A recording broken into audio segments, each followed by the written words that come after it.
And all right, welcome everybody to this session of Off the Grid podcast, man. I'd like to welcome my guest today, Obelus, man. How are you, brother? I'm good, man. Thanks for having me. Appreciate it. Yeah, absolutely, man. Especially coming over here to do this thing after a show and a long night drive, man, back home. How was the show last night? It was super dope. Yeah, it was good to. I had never seen Cool Keith live before, so it was good to see the legend in the flesh. Yeah. And the homie Homeless and DJ Halo are out on tour with them, and they ripped it. Everybody was dope. It was a really good time. Worth the drive for sure.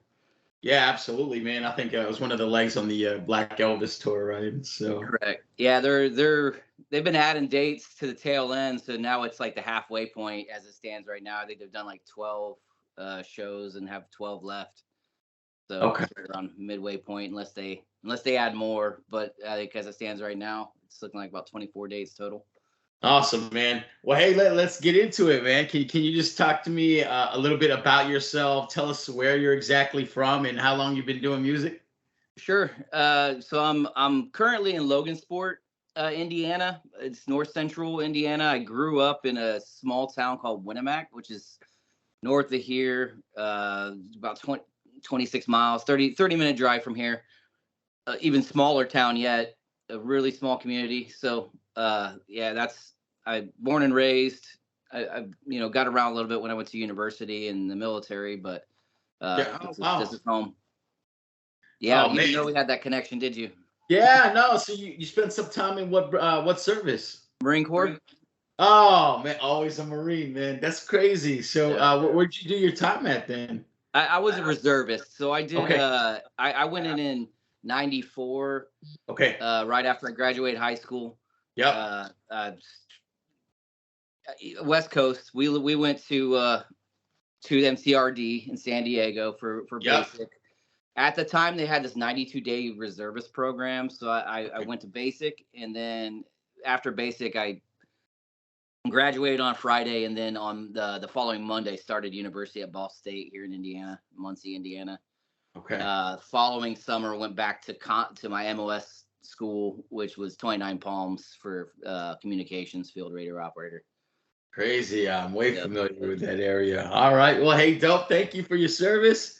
Hey, and as far as music, man, so tell me a little bit about how you got into it and maybe like who your early influences were in terms of rap music. Word. Yeah. So I got into it in the early to mid 80s, which is, being from rural Indiana, I was on an island. There was only a few of us that were really rap heads. I got, started to get, when things started to popularize in the early 80s, like breakdancing was starting to go mainstream. You'd see commercials and shit. So I just really was infatuated with breakdancing. And then I was hearing rapping on these breaking records. And I think it was Run DMC, Raising Hell. That tape like blew my mind. And that's what got me into rap music, And I just was obsessed, just a rap head, there was only a few of us in my small town that were into rap music. And I don't know, man. I have an obsessive personality, I guess, and I just wanted to hear all of it. Like, whatever was rap, I was collecting it. So, I mean, it was from the east to the west to the south. All rap music really like resonated with me, and so since early on. Yeah, it was a good time for music, man. 80s, 90s, and was there a particular album that like, oh man, kind of motivated you to say, man, I'm gonna start writing raps and start trying to do this thing? Yeah, I don't know if it was the one particular album. I mean, I was big in, like I said, Raising Hell was like my first rap tape. Mm-hmm. I guess like the catalyst probably that got me into like wanting to do it myself. I met my best friend when I was 12. He had moved to my town from another small town in Indiana, and lo and behold, we started talking and started talking music, and he was like, "Oh man, I like rap music," and I was like, "What the fuck?" There's only like two of us here that like rap music. So, yeah. He had LL Cool J's Radio on tape, and I had Raising Hell, and so we were like dubbing each other's tapes, and just like from there, kind of him and I were just obsessed with it. equally and decided, we could probably, we tried to write raps ourselves and which was, it wasn't the best, but we tried our best to emulate what we were hearing and shit. So. Yeah, I hear you, man. It wasn't, and it was just all radio too, right? I mean, there wasn't like for me where I grew up, there wasn't access to shows.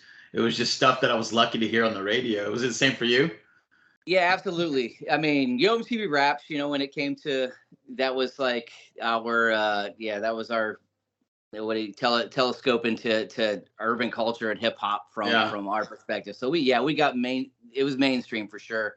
And that's, what we had to get. I can remember vividly going to the general store in town and going through the rap or it was just the tape section, right? It wasn't like they were like separated by genre at the time. You can usually tell by a name of an artist, like MC something. Right. So-and-so D or whatever. So I'd be like, let me try that shit out. So. Yeah, you'll probably appreciate the story, man. So I'm a military kid. And so I didn't even have like Yo MTV Raps. And so, like you said, man, it was just stuff growing up on military radio. And it was like MC Hammer. So I was like trying to buy the Dookie pants. And I'm sure you guys were trying to buy the clothing too. That was quite limited, man, in your area. Guilty. Yeah. Or we would create it, or we would, if it was really limited in our area, we would have to almost like create it ourselves. We'd find shit that looked like Hammer pants. It's just by baggier Oshkosh Bajgashes or something. Like 4 sizes too big. You just make it big. Yeah. Right. Yeah. Oh, that's crazy, man. So we have a similar upbringing when it comes to music, man. And so with that, what was the process like of you trying to determine your style? You have a very charismatic style. I love how you ride the beat, and it's just the inflections that you make. Oh man, it's just your style is amazing, man. So how was that in terms of like developing your style? What was that process like? A long, arduous process for sure, man. I mean, obviously, I'm 48 now, so I started this. Well, I didn't really start it seriously until late 90s, early 2000s, but I was writing back in 86, when I first met Tommy. And it was definitely very, very amateuristic nursery rhyme style early on. And, I just was emulating what I was listening to, trying to make something that sounded like the 2 Live Crew or whoever, yes. I was listening to at the time that I shouldn't have been. Yeah, it's just been a long, I've always loved writing and art, and I guess it's just been a trial and error process, and what I'm influenced by so much different music, so it's taking from those influences and trying to express myself in my own way. So I feel I've come a long way, and I'm still a work in progress for sure. So. Yeah, I really like the creativity, and I'll tell you, sometimes I don't like writing double time because I got to come up with double the words. But man, you're consistent, amazing, man. You must be a fast writer too. What's your writing process like? I'm really not that fast. It's I'm one of those dudes that like writes in my head before I jot it down. Normally, I listen to beats on the way to work, and kind of come up with lines in my head and shit. I mean, I don't know. I'm all over the place in my writing style. And to be honest with you, I try to dial that back, but I naturally tend to go to like double time writing style. And it's really good. It's difficult to perform though. The older I get, I feel like the breath control isn't there like it used to be. So it's I find myself, I can write faster in my head, but then when it goes to actually trying to deliver it, then it's like that takes a lot of, work to memorize the stuff to deliver it properly and get the breath control right. So I have way better breath control in my head than I do in real life. Is there a preference? Do you prefer to write with a beat or without a beat, or does it matter? I prefer to write to beats, and a lot of times I'll write to beats that I'm not like intending to necessarily record to.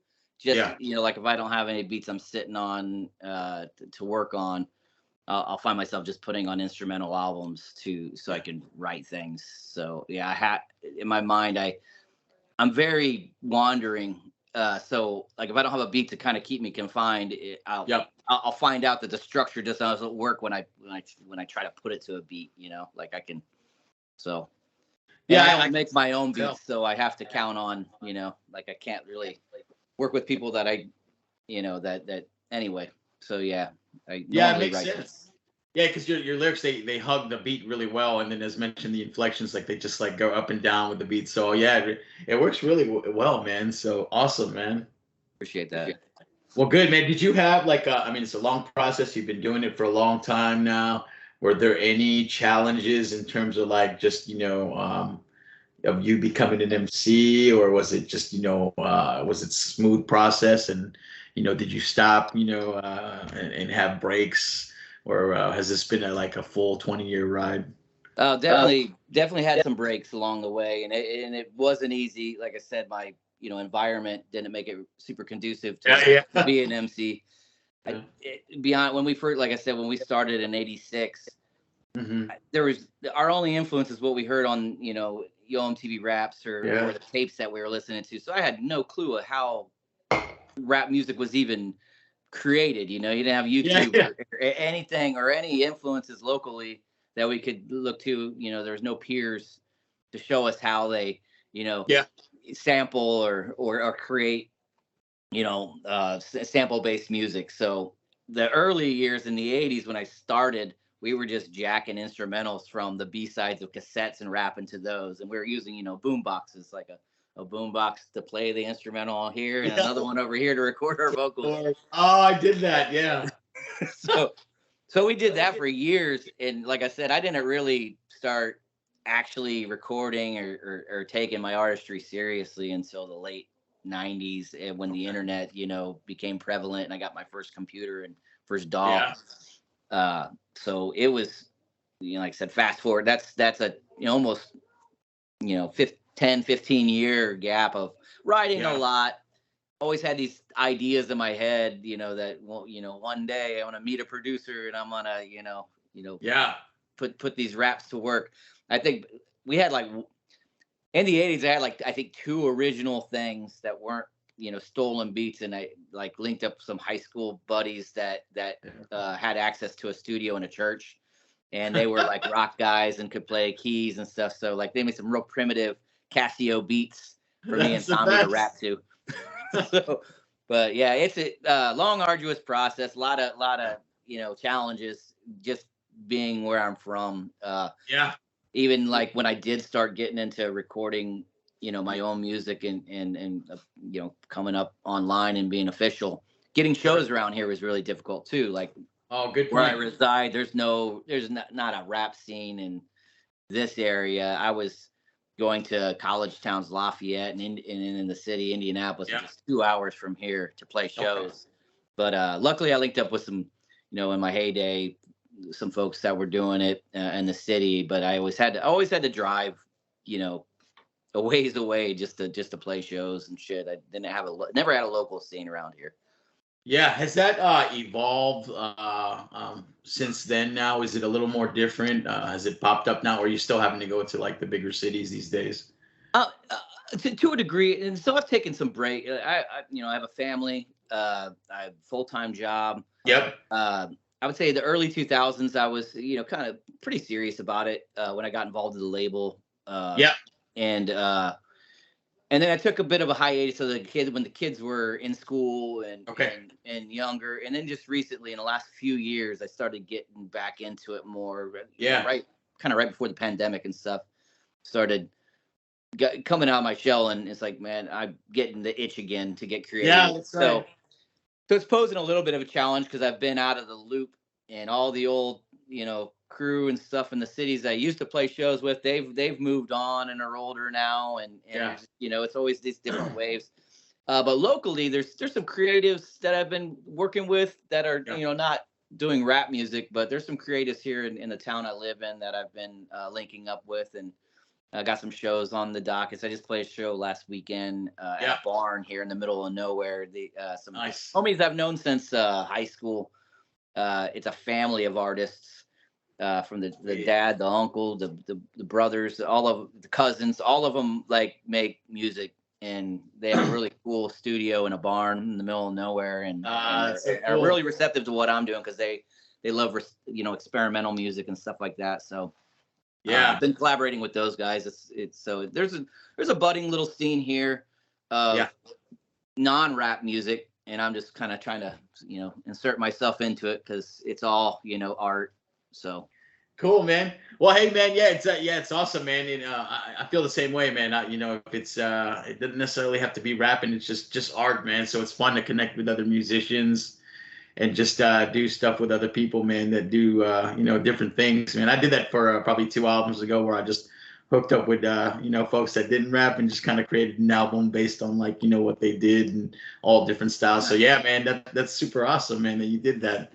And so, hey, man, you clued in on this earlier, man. You mentioned your involvement with the Audio Recon record label, man. Do you want to talk to me a little bit about that, the origin, how you got tied into that, and just a stable of folks that are there, man? You guys have a great lineup on that label. Sure. Audio Recon's been kind of a ever kind of changing thing. It wasn't. I run it now. It's my label. Mm-hmm. But originally, in 2007-ish, I signed to the label. My buddy Eric Brown from Indianapolis, he's a drummer. He's been in a lot of different bands, Mab Lab, and he's just a really accomplished drummer. He reached out in 2007. He had heard my music online and was wanting to put out a record of mine. And I was just finishing up this record, and I had already, oddly enough, and crazy link, but this Hawaiian label that was kind of short-lived called Sick Records, SIQ Records. Oh, crazy. Had also reached out to me like prior to Eric and wanted to release this record. So I had already, kind of struck a deal with them to put this out. Yeah. But it was cool to have, because I had no local connections. Like I said, it was always really difficult to kind of chart a path here in rural Indiana. But, so I ended up putting out the physical CD through Sick Records and linked up with Eric and Audio Recon to do the digital. Because at the time, Audio Recon started like right at the inception of digital streaming services, and no one knew how to navigate that space. It seemed like at that time, like artists were clueless. Everybody was used to putting out physical, and that's kind of was Eric's thing with Audio Recon was it'd be this digital distribution label. Oh, gotcha. So I linked up with him, and within the first year, started helping him run the label. I was just like, plugged in. I think it might have had a little bit of business sense with him, and we put out a whole bunch of titles. So it started out as this digital only label in 2007. I put out my records. He put out his stuff. He had various projects. We did a lot of shows and hip hop nights down in Indianapolis. Nice. So that ran from 2007, 2010-ish or so, until we kind of took a long, kind of hiatus from it. Okay. And in about 2017, I think it was. Oh, wow. Big, long break. Eric was still continuing to make music. I was really taking a step back from it all. Like I said, my kids were little. Sure. And I kind of just dabbled, on my own here and there, did some one-off stuff. I whole nother story, but I started a little band here locally, and we did our own thing. We never could see eye to eye on how to release the music we were doing. They didn't want to do the digital distribution. Was it rap music too, or something else? It was rap. It was that's funny. It was called rap. We were Random Art Projects. So an acronym was rap. But they were a noise band that I joined. One of them was my younger cousin, second cousin. Okay. They were from another town north of here. Younger. They were all 10 years younger than me, but they're really wild into experimental electronic music. So a couple of different Korg synths, drum machine, Roland 808. Oh man. It was we labeled it as psychedelic experimental dance music. But I was rapping my same style that everybody should be used to that knows me, over really aggressive experimental electronic beats. And our live show is just chaos of wires and electronic sounds. But that was about a 2-year run there. But during that time, I was doing that, and the label just kind of just died-ish. And then around 2017 or so, Eric continued to maintain this relationship with Serengeti, who we did one of our last label showcase shows in Indianapolis. We brought Serengeti out to headline. And he's from Chicago. He had continued to talk to Dave about putting out a record of his in physical form, and just never brought it to fruition. And then, like, anyway, he had I think it was Kaleidoscope. His first Kaleidoscope record was trying to look for a home to put it out. You know, he was always open to work with different labels. And I was a huge fan of Serengeti, so I like inserted myself, and it was like, dude, let me fund this. Let me help put it out. Well, actually, no. Eric put out a tape, put it out on cassette only first. Okay.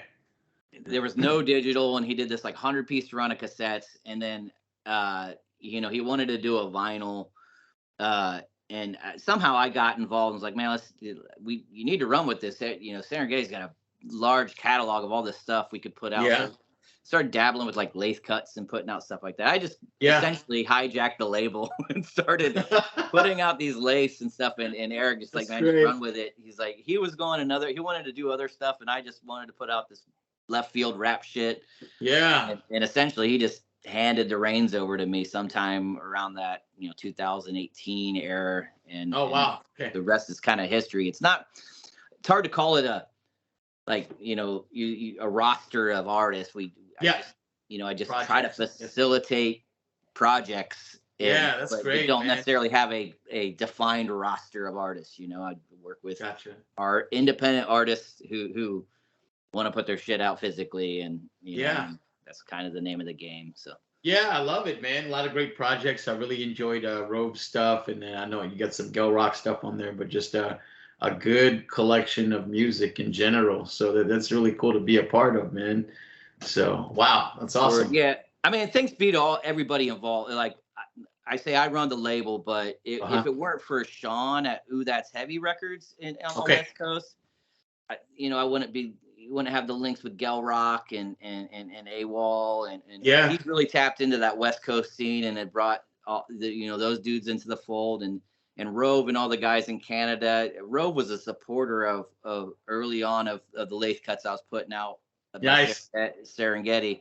Didn't know who he was at first, and I don't remember which one first reached out. I think my homie Davey from the Dreadnoughts, I think, kind of linked. We were putting out these 7 inches, and we brought Epic from Saskatoon into that series, and Epic introduced me to Chaps and Rove and all these guys in Saskatoon, and next thing you know, I'm like half the crew is Canadian guys from that area, you know. So I love it, man. Yeah, and you got some dudes from overseas too as well, and you guys all have like very distinct styles. So then as I was going through your catalog, and I hear you guys together on certain tracks, it brings a unique sound that I really enjoyed. So, and we'll go into some of the albums that I do like, some of the stuff that you did with AWOL, and it's just it was a good mix of music that you guys are making, man. I mean, I enjoy it. You know? Thanks, man. I appreciate it. Yeah, man. So hey, so let's go into some of your catalog, right? So 2007, you released Fly Our Favorite, the LP. Was that your first album in 2007? No. So I had as Obelus, I had would that be my third? I had Two Bit Fugue was my first record. That was 2004. Okay. And then There's Blood on the Ashtray was after that. Actually, I think I take that back. Two Bit Fugue, I think, was 2002. Oh man! All right. There's Blood in the Ashtray was after that. 88 Oranges, and then Fly Your Favorite would have been my fourth record as Obelus. Okay. But it was my first officially like all the other shit was like DIY CDRs. Anyway, I put them, would burn them and put the labels and do it all like handmade shit. So I remember Fly Your Favorite was the first one I actually paid to press it up and do 1,000 copies of, which I still literally have like 20 copies left. So. Man, I'd love to go back and listen to some of your older stuff. I always like when I do these interviews, like I'm really heavy into like all the new stuff, and then sometimes it's hard to find like the original stuff. So I always like doing the comparison from the first album to like current stuff. But yeah, at some point, man, I'd love to check it out if you're willing to share, man. Yeah, I might share a little bit. I've tried to keep a lot of that shit hidden under rocks. And yeah, I know what you mean. I know what you mean, dude. You never want someone who's like discovering your music for the first time to hear the shit you did when you were 22 or whatever. Yeah, it's a bad impression. Good point, man. And it still resurfaces. There's a lot of stuff that like you said, man, I did like boombox recording that's online. I'm like, how did that even get out, man? So I feel you, man. Yeah. Well, hey, I forgot before I go into this album a little more, man. I forgot to ask like my favorite question, man. How did you come up with your name? Well, what's the story behind it? It's not really super interesting. It's always a tough one. So I had 8, I think. I had several rap names, coming up. I went by Raz, Yep. MC Snake early on. Oh, nice. I like that. I was, so when I was at Ball State, my nickname was Doses. And so when I forgot my first DAW and started recording, I was getting online and linking with artists, and I was going by Doses at the time. Okay. Discovered this weird shit that was happening in the Bay Area called Anacon, and there was another dude named Dose One. Anyway, I got a lot of flack when I joined their message board as Doses because there's already a Dose in that crew. And anyway, I mean, I can't remember. I always remember vividly that the homie Noah 23 gave me shit over my name. Like I was fighting Dose One.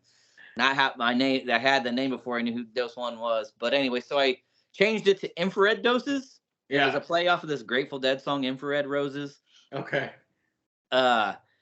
Anyway, ultimately, I took Infrared Doses as an acronym for ID, but id is, the Freudian the part of your brain that is spontaneous thoughts type deal. Yeah. So your instinctual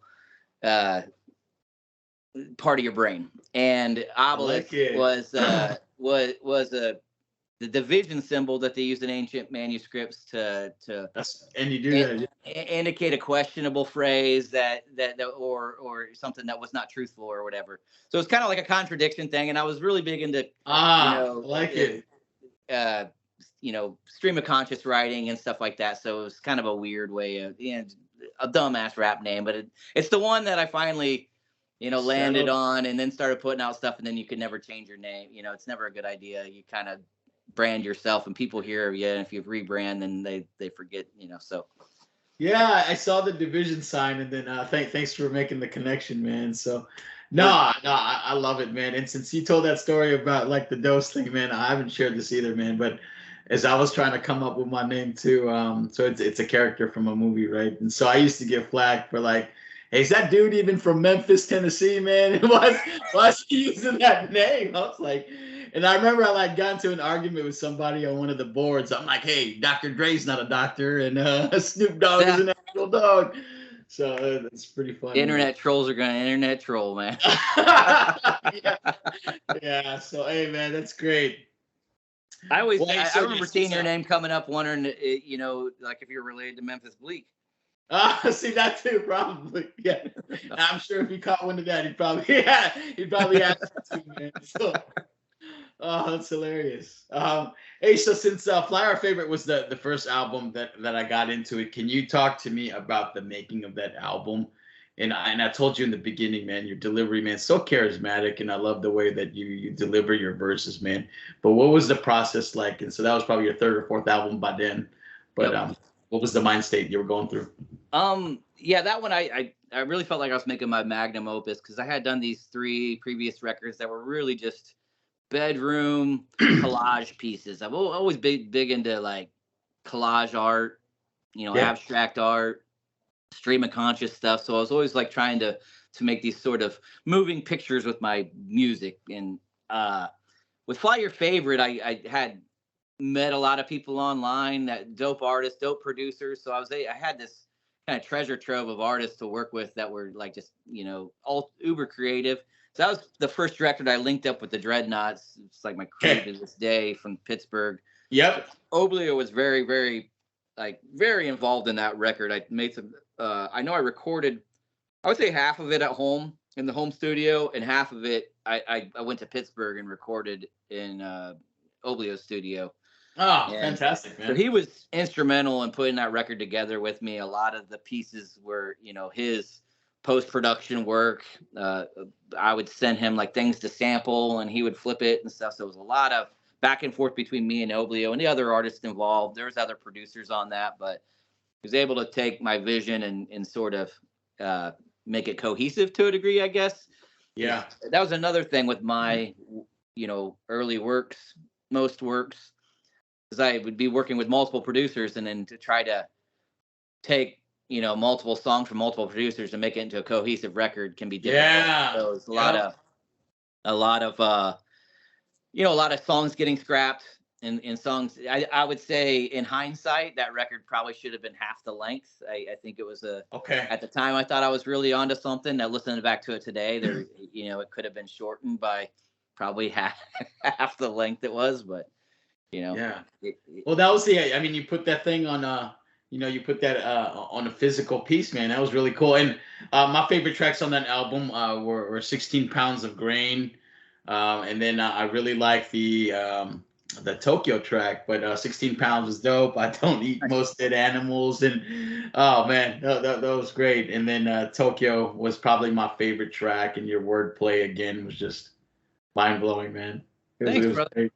Appreciate it. Yeah, those were definitely hits at the time. I used to play them live all the time. People really like those songs.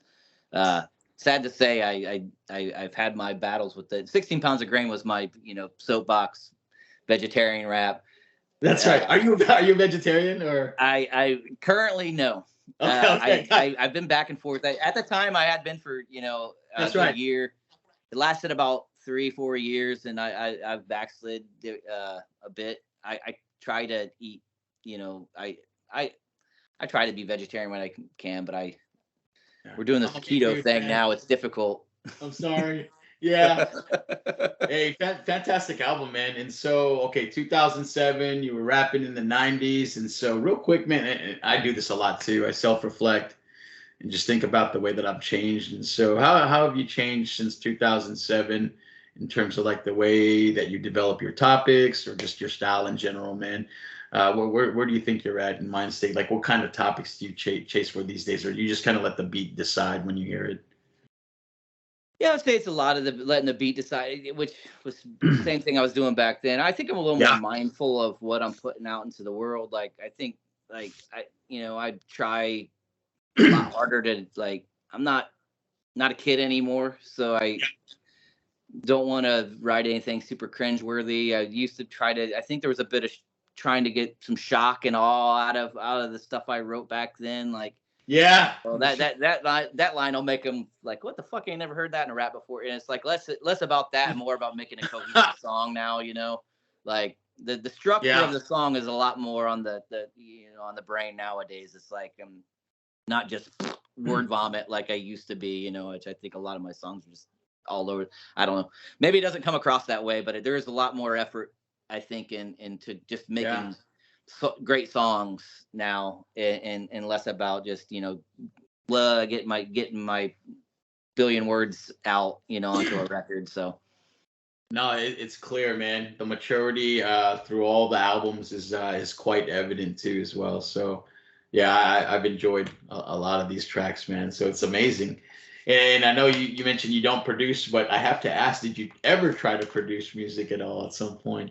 Did you ever dabble into it? I did by default. Before I came into Obelus as Infrared Doses, I had a couple records. When I first got online, my first couple albums that were all self-produced, terrible. I was using like Acid Music 2.0, using like preset samples and shit, and dabbling a little bit. I handle some of the post-production stuff on my newer. Like I said, I put together like collage pieces. So like some of the vocal samples, I select kind of like the way to tie songs together. I don't know if you listen to my albums, I don't like to do track, and pauses in between. I like to tie them together as an ever-flowing piece of music. So a lot of that post-production stuff is me handling it, but the actual, but the beats themselves, I'd leave that to the experts. And I think that's why I never got into it, because I've got all these guys, that are homies that are just, great.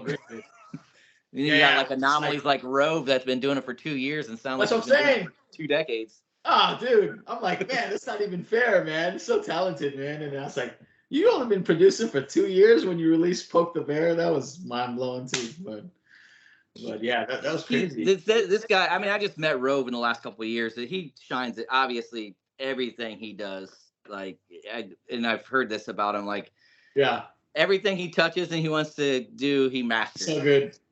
Yeah. He got the Midas touch. Yeah, that's not me for sure. I'm definitely a work in progress. Well, hey man, you're amazing at what you do, and so and I really enjoyed your solo album. So the one that you released in 2002, or I'm sorry, 2022, the Place Pieces with 8 tracks, and I went through it too, and oh man, just the first song off the bat, Understudy, I felt like was a song about self-reflection, self-disappointment, and so as I go into some of these tracks, man, where were you at, man, when you were making that album? What was that like? What was the experience putting that album together? Putting it together was kind of like back to the old stuff I did in the early 2000s. Yeah, because it was a collection of songs from different producers. The Understudy and a couple of those, the Unlit Torch. There were like 3 songs that I did with my homie Richard Cook. I don't know if you dabbled in. So I had this a duo with him called Creatures of Habit. Yeah, it's a guy from Indianapolis that I linked up with in 2010. We had 3 records together. Okay. He's a cave dweller. He's offline. He makes music for himself and his handful of homies. Doesn't put anything online. The guy records like 10 albums a year. Man. But he's a real, what do you call it? Purist, like boom bap purist. A little bit older than me. Recently, in the last few years, he's been getting into. He still does sample-based music, but he samples himself. He doesn't go to records to sample. He learned to play guitar, plays all the instruments and stuff, but just samples it, right? He'll play a little guitar piece and sample that, and play a little drum bit, sample that. So he produced that first track, and like 3 of the tracks on Place Pieces as Peppercorn Scotch. That's his. Oh yeah, I saw a bunch of by him. Okay. Yeah, that's his alter ego. Well, I should say that's this guy Peppercorn Scotch produced that, and yeah, he plays all the instruments himself, and they recorded that at his home studio down in Indianapolis. Nice. I wanted to do something with the songs. It was like these 3 songs we did in a session, but it wasn't an album's length, so I took those as kind of like the starting point, jump off point. I had a few other miscellaneous tracks that I really liked that I recorded over the last 5 years. Yeah. That never had a home. Okay. And enlisted a few homies to polish them up, master, and I think I had Gumshoe Strut master the whole project, and I pieced it together like I do, like a collage, and made it into a and because what I've done in the last few years type deal. So it wasn't a project that all the songs were intended to be on an album together at first. It's more of a mixtape type deal. So yeah, gotcha, man. Well, yeah, he sounds like a really talented dude, and I did catch some of his stuff as I was going through your work, man. Yeah, I'd love to hear more, man. He sounds like he's super dope. Offline, I'll definitely show, because I like to share people his music, because dude, he is so good. It's like I don't understand why he doesn't try to let get his stuff out. But it's like he doesn't care. I'm not. That's not why I make music. I make it for me. I like to make albums. He doesn't like to play live either. Like I try to drag him out. He used to be dope and loved doing live shows with that guy, but he gets in his own head and doesn't like the nerves and all that shit with that comes along with playing live shows. Yeah. So he says, I found out the only thing I like about music, or what I get out of the most joy I got out of music is creating albums. Yeah. And so he's like, okay, finished an album, on to the next one. It's just like, boom, it's done. Yeah. His output sounds crazy, man. Yeah. 10 albums in a year. Oh man. Well, man, hey, so that album too, man, like, so Understudy, and then another 2 tracks that I really enjoyed were Music in My Mind. Again, just every time, man, I'm always just impressed with your delivery. I'm always hearing you do something different, and then you're writing it, the way that you write it, man, always crazy. And then Mousetrap was another, Mousetrap, the Sign One remix. The drums on that, and the way that you deliver that really reminded me of early Rhyme Sayer Slug idea delivery too. And oh man, yeah, that one was probably the favorite track of that album. I appreciate that. Yeah, That was yeah. that was actually originally a Creatures of Habit song. Okay. Or it was. Did I use? Yeah, the original version of that it was on our last Creatures of Habit record, and no one heard it. So I brought it back. I had the acapellas and stuff, and I had all the homies from the new crew, Sign One, Noblonsky, a handful of guys that I still kick it with from Audio Recon, Saskatoon, rap music. Those dudes all did remixes of that Mousetrap. Okay. And the Noblonsky one I put out on a 7-inch with was a split with Epic. Yeah. It was all produced by Noblonsky, and it's the homie from Berlin. Yep, that's right. And the Sign One version, I always loved that, and the drums are fucking insane. Bananas, man. Yeah, he's so dope. So I wanted to. Where's he from? Columbus, Ohio. Okay, he's still making music. Yes, he is. Yeah, man, yeah, oh, man. yeah.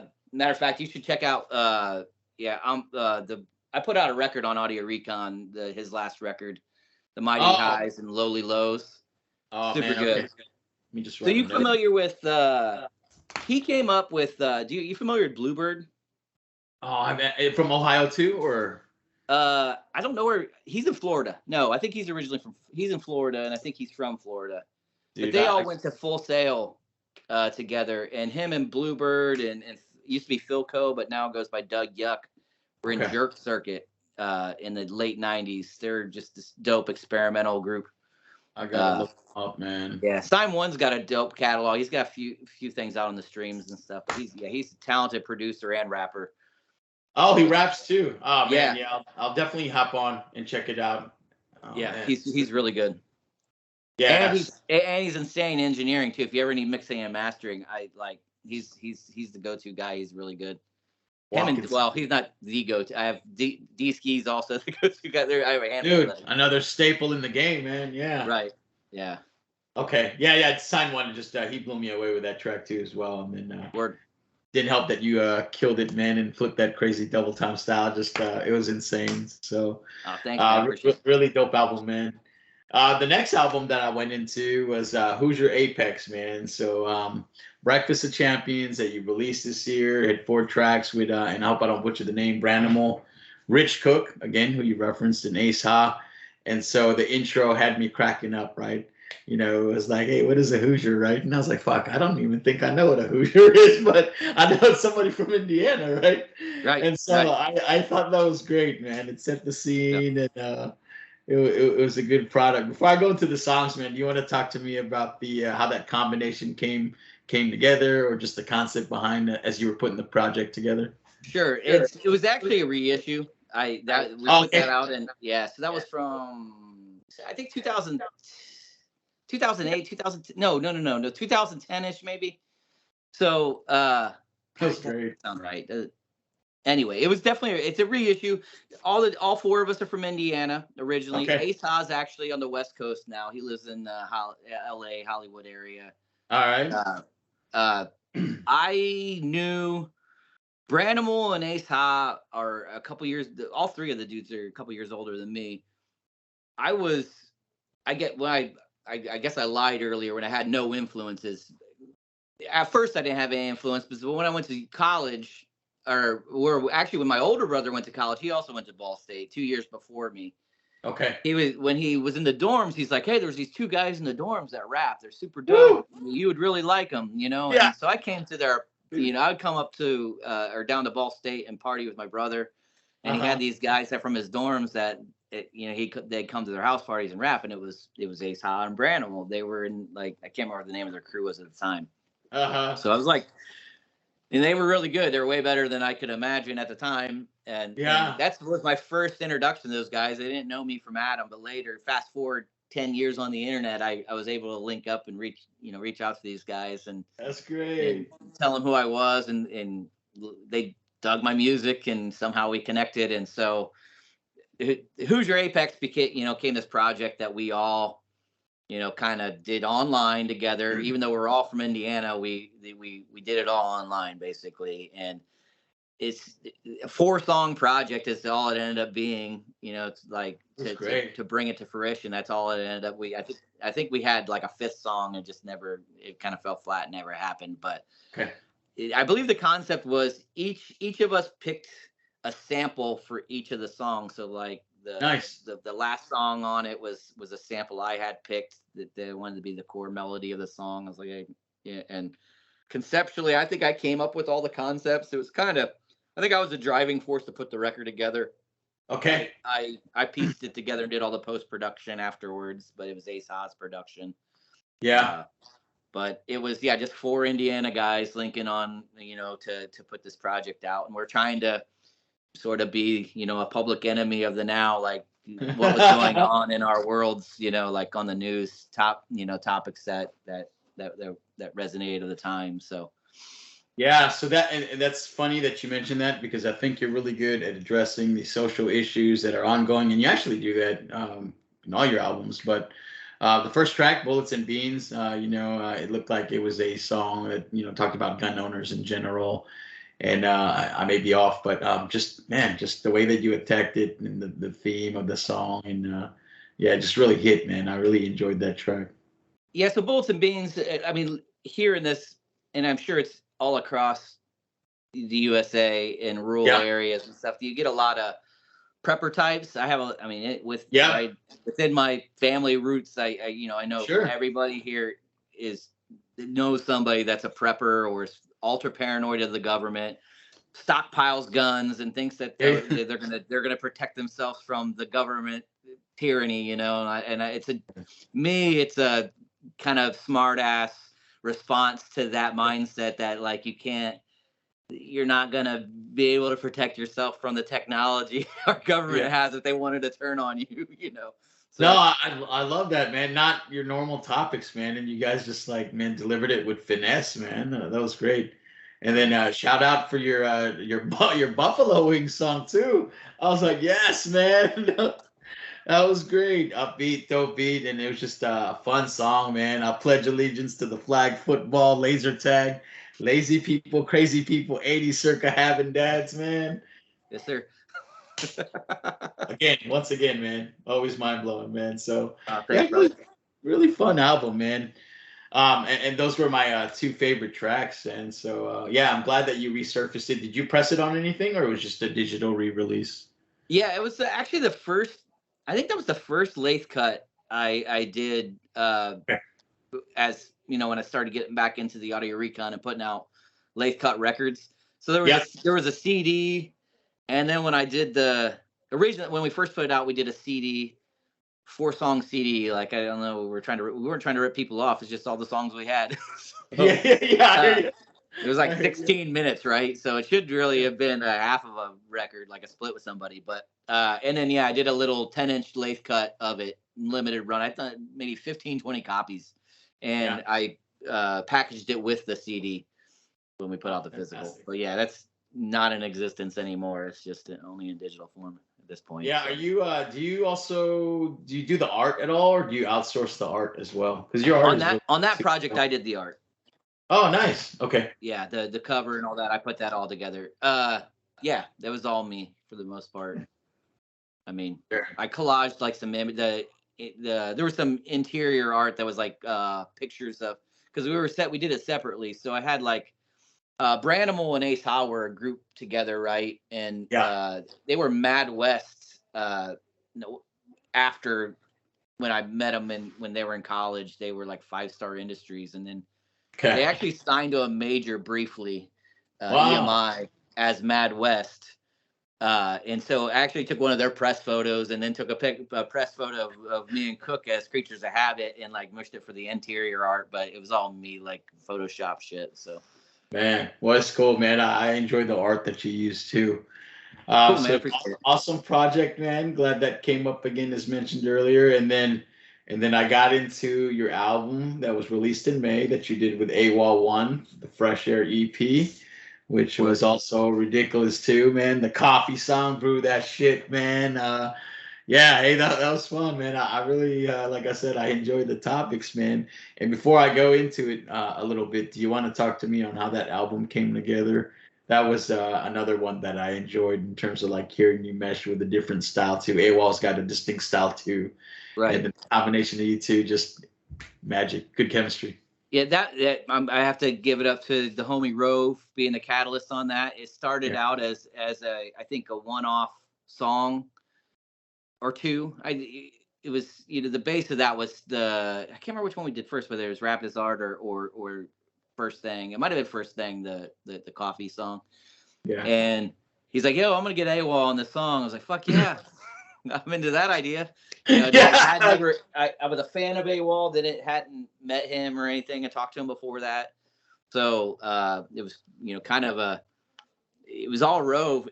But he was just trying to get this single out, and I was the one to push for it to be a project. After 2 songs, I was like, man, we might as well make this. Let's do this. Let's make an EP out of this. Make it happen, baby. Yeah. I'm an album guy. I'm not much into 7 inches and singles. I've done my fair share of them, but for the most part, I like to hear albums. And once I saw it, how Rove was putting this together, I did those little minute interlude songs. We're trying to get AWOL to do some at the time, and I think it just ended up being, Rove just wanted to crank it out. He kind of had like a release plan in mind for that, and because he had the 2 solo records, he did his first solo record. This was kind of to be the in-between project between that and his new record, Poke the Bear. So, oh man, it ended up becoming an EP. I'm glad it did, man. The songs were great, and so Coffee Song, I really enjoyed that. And then did the solo song, the Maybe Just Maybe, and who did the production? Was it all Rove? It's all Rove. Yep. Okay. Yeah, so it was another great track. The Maybe Just Maybe, actually, story behind that one is I have this other project I'm working on. Yeah. And I've been pitching this record to my producer homies that was put out in '73 by this psych rock group here in Indiana. They had one album. And I wanted to put together this homage record to that record, like where every song samples that record, and my lyrics are kind of built off of pieces of their lyrics, but kind of taking it into a psychedelic rap direction. So that song was a sample from that record that I had pitched to Rove. That was the only thing he did, and ultimately, this is my homie Dren from Saskatoon. Okay. Started cranking out production from that album that I sent him, and now we're wrapping up that other project, and it's entirely produced by Dren. So he has another version of that Maybe Just Maybe sample, his own spin on it. But Rove's is like the OG take of what I was trying to do with that project. It was a standalone song, so it ended up working for our Fresh Air project. So yeah. Oh man. Yeah, every piece, man, it was great. And then you mentioned Rap is Still Art was another one. The topic, man, I think it was you that said, you're not busting raps just to bust raps, man. I mean, it's like you said, very intricate process in terms of developing the topic that you're writing about. Man, it was good, man. The hook was dope. Rap is Still Art. It's incredibly competitive and smart, also stupid, but embedded in my heart. I'm indebted to the great, but man, yeah, just lyrics too were on point, man. Thanks, man. Appreciate it. Yeah, and then the other last 2 tracks, Exceedingly Good Times. That was a solo track that you did. Another dope beat. The keys on that were fire, I thought. Yeah, man, the hook. We had Exceedingly Good Times, man. It was good, man. I was actually out for a walk when I was going through that album, and just man, it made it more enjoyable. And then Lovely Day, which I think is the final track. But AWOL 1 opens up. My eyes are open. It's a lovely day. And nostalgic feel, man. It was a feel-good track, man. That came together real nice, man. And did you guys press that on anything physical, or was it just it did? Yeah. All 3 formats. We did vinyl, CD, and cassette. And we also Rove did air fresheners that went with the. He sent me one of those. Yeah. Nice. Oh, yeah. So, nice. Yeah. Did you get did you get a physical copy of the record? No, I need to, man. I have a bunch of your older catalog that I picked up. But yeah, I need to pick up some of the newer stuff, man. I'm a collector of music too, man. So Right on. yeah, Yeah, definitely. Rose still has the some of the vinyl. I have some of the CDs still. So if you want a CD, I can definitely send you one of those. Yeah, man. I'll definitely hop on and support, man. I love nothing than that, man, to support. But yeah, hey, I think was it the lovely day? Was that where you said somebody please hold my beer here? I need to kick a rap to the moon and back, weird, just cold kicking it. Yep. Yeah, man. Yeah, a lot of fun lyrics too, man, as Thanks, well. man. So, yeah, so yeah, it was I try quite to keep it obvious. fun. Yeah, don't take myself too seriously, and a lot of Yeah, times just sometimes you just rap for the fun of it, right? that's right. And you got to have those songs for the shows, man. Like I have ones that I just like. I don't want it to be thick in concept. I need them. I need them just live, right? So Yeah, yeah, absolutely. that's a perfect song, man. The Buffalo Wings 2 one would be something that I'd love to hear live. That type of shit just comes more natural too, right? Yeah, exactly. Rapping to rap shit. Yeah, and that was like another thing too that I noticed too. You do that too a lot. Like where you rap about everyday stuff, and so I think those tracks are very more insightful into who the person is that's rapping. So I can tell, like, man, you're a fun dude, and yeah, and just when I hear that, when folks aren't trying to be certain ways, or they carry through the theme, those songs, those everyday life things, you make me know that, hey, this dude's a regular dude, man, and we're thinking about the same shit, man. Yeah, you know what? Now I'm gonna go back to the question you asked earlier about evolving as an artist. Like I would say Yeah. that's another thing. As I've gotten older, I listen to my old works. I think I was almost trying too hard because you're listening to the stuff that you're super inspired by. It's like, oh man, I want to write like this guy. Good point. And when you finally let that shit go and just your true self comes out in your work, you know what I'm saying? And the older you get, it's a lot easier to do that. You get more comfortable in your own skin and your writing style. It's like I'm not trying so hard to make this like, song that's gonna blow somebody's mind conceptually. Sometimes you're just writing to make a fun rap song. That's it, man. Yeah, just the way we did it, man, back in the day. Hey, that's great, man. That's a good point, man. Yeah, the transition of being comfortable in your own skin or just who you are, right? That's a great point. Right. Yeah, and so too, and just it's great.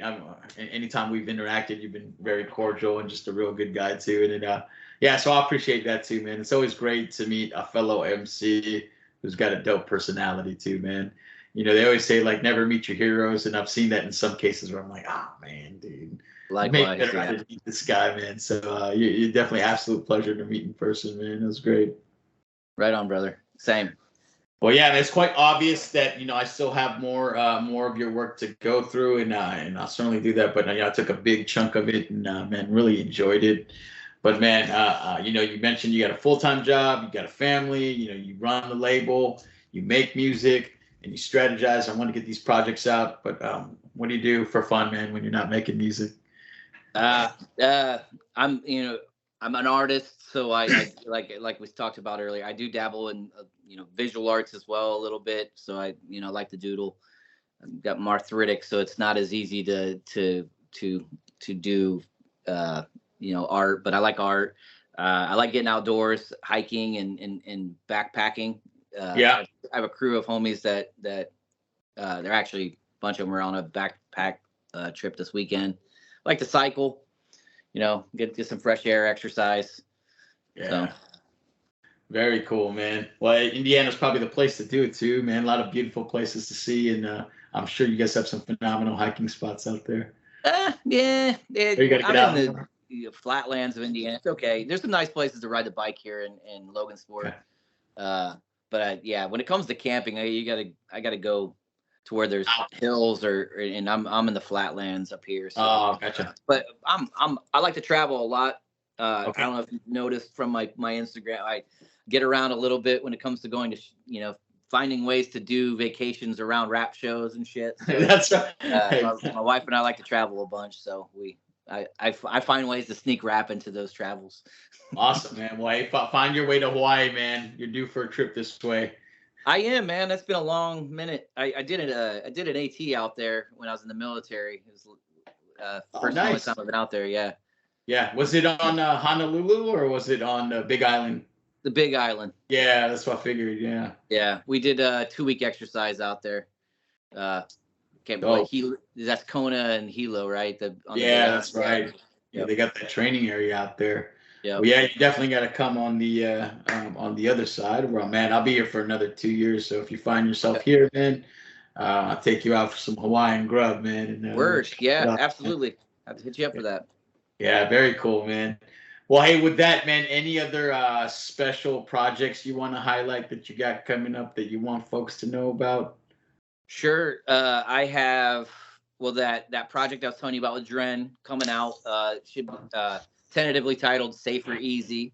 The group we're sampling is called Zerfas, so it's just that name flipped. So creative. But it's super dope project. I love it. It's really coming to fruition. There's this like mega the final track he's mixing right now is this mega posse cut. It was like 15 MCs on it. Hell yeah. Was it like 8 bars each, or how many bars did you limit it to? Yeah, exactly. It's eight bars each. So it's like it's less than 5 minutes still, but yeah, it's pretty but it's a cool project. That's I'm hoping to get that wrapped this year because it's the 50th anniversary of that record. That was the idea, is to get it out this year, but it might be the tail end of this year, beginning of next year. By the time it comes to fruition, it's still got some post-production and mastering to do yet. So, man, super cool. I'm relying on some others to wrap it up. So I'm not gonna put too much pressure. I have, what else do I got? Oh, a new Dreadnoughts project is basically the songs are recorded. I think there's some post-production stuff to do, so that may be coming out within in the near future, hopefully early next year at the latest. And Fresh Air 2 is officially underway. I recorded my first verse to that, and Paul's got a song in his hands. And so there's like 3 beats that I think Rove's got like 6 skeleton beats and 2 that we've started so far. Man. Dude, I can't wait, man. It's gonna be fun. Yeah, I'm excited for it. Hopefully it'll be a little bit longer than the last record. I'm hoping for maybe to make a full length out of it. We'll see. Working, man. I don't know, man. I don't know what the water's like in Indiana, man. But all you Indiana MCs, man, are mad prolific, man. You pump them out. I'm no Sankofa. I'm no Sankofa. Man, you're still on freaking pace, man. I mean, you guys. Nah, not even close. That guy too. Not even close. This guy puts out a record like every week. Dude, he hit me up this morning and gave a verse. I'm like, dude, how do you do it? Like, he's just amazing, man. So it's got to be something in Indiana, man. I must, man, I'm due for a trip. I need some of that Indiana magic, man. Absolutely. Come on out, man. Show you around. I can't, I don't know if, I would say I'd show you Indiana food, but I don't know, tenderloins. That's about all we have. Hey, man, I'm a meat guy, man. Yeah, at some point, man, I'm almost done with this, military career thing. I'm getting closer to the end. And so at some point, man, I'm going to do a gigantic, tour of the United States. Just grab a car and then just freaking go coast to coast, man. Hit it all up. Awesome. You deserve it, man. Yeah. Thanks for your service. I'm sure this was the end goal is the early retirement, right? Yeah, I think so. Yeah. Well, good for you. Yours as well, man. I appreciate it. So I'll make my way to Indiana. A lot of dope people to see, man. Awesome. Appreciate that. Well, with that, man, hey, before we wrap up this amazing session that you just provided me with, where's the best place to find your music at? Obelus.com, audiorecon.us, all the streaming services, Spotify, Apple Music, IDOBELUS. Good. Yeah, good deal. Anybody you want to shout out before we put this thing to an end? Sure. Saskatoon rap music, the homies. Ooh, That's Heavy, Measem Records. I know I'm forgetting. Pen Thief Records, Berlin. Yeah. Everybody, and that's making art and keeping it as real as they possibly can. Yeah, well said, my brother. Well, thank you, man, for the history, the insight. It was an absolute pleasure to go through your catalog and just to experience the amazingness in terms of your delivery and topic choice. And I really enjoyed it, man. It's an honor to get to chop it up with you in person, man. And man, let's keep right this on. thing Same. thank you again for Absolutely. I know you're short on sleep from last night, but I appreciate you taking time out of your Saturday to do this, brother. Hey, not a problem, man. I appreciate you. Thanks for having me. Yes, sir. All right. All right. Peace, brother.